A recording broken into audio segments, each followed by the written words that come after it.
অভ্যুত্থানের নেতৃত্ব দেওয়া শিক্ষার্থীদের অধীনে এবার আসছে নতুন রাজনৈতিক দল। 24 ফেব্রুয়ারি আসতে পারে নতুন দলের ঘোষণা। সম্ভাব্য তারিখ ঠিক করা হলেও এখনো চূড়ান্ত হয়নি নাম ও প্রতীক। এজন্য সম্ভাব্য 8টি বিকল্প রয়েছে ছাত্র আন্দোলনের নেতাদের কাছে, আর সমর্থনের বিচারে এগিয়ে রয়েছে 3টি প্রতীক। তবে জানা গেছে শিক্ষার্থীরা নাকি বিএনপির মতো ইংরেজি নাম খুঁজছেন। সম্ভাব্য 8টি নামের মধ্য থেকে জুলাই আন্দোলনের নেতাদের মতামতের ভিত্তিতে একটি নাম চূড়ান্ত হবে। ইডেন বে কক্সবাজার সমুদ্র সৈকতের উপর নিজেদের একটি ঠিকানা। মাত্র 5 লাখ টাকায় আপনিও হয়ে যেতে পারেন এই হোটেলের মালিক।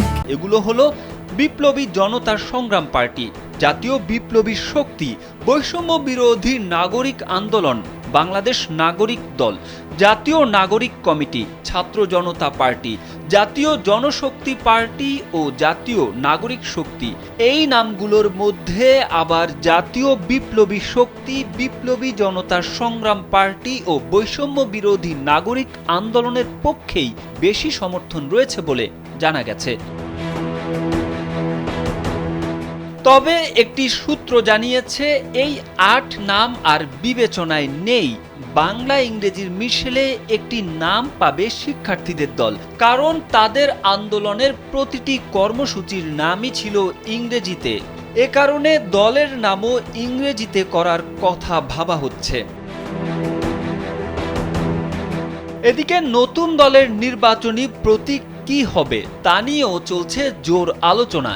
এখন পর্যন্ত সম্ভাব্য 4টি প্রতীক নিয়েই বেশি কথা হয়েছে। এগুলো হলো মুষ্টিবদ্ধ হাত, হাতি, রয়্যাল বেঙ্গল টাইগার ও ইলিশ।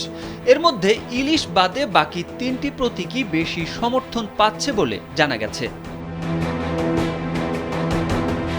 জানা গেছে শিক্ষার্থীদের দলের মূল নেতৃত্বে থাকবে দেশের তরুণ সমাজ, যাদের বয়স 21 থেকে সর্বোচ্চ 45 পর্যন্ত। তবে দলে অভিজ্ঞতা সম্পন্ন প্রবীণদের দায়িত্ব না দেওয়া ঘিরে সমালোচনা রয়েছে।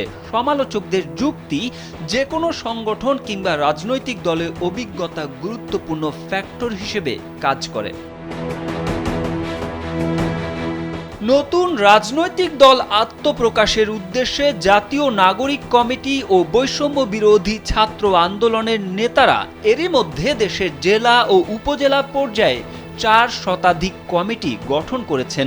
এসব কমিটিতে প্রায় 10,000 শিক্ষার্থীকে পদ দেওয়া হয়েছে। এছাড়া মেডিকেল কলেজ, সাংস্কৃতিক অঙ্গন সহ বিভিন্ন শিক্ষা প্রতিষ্ঠানে কমিটি গঠন অব্যাহত রয়েছে। তারেক আহমেদ, কালবেলা।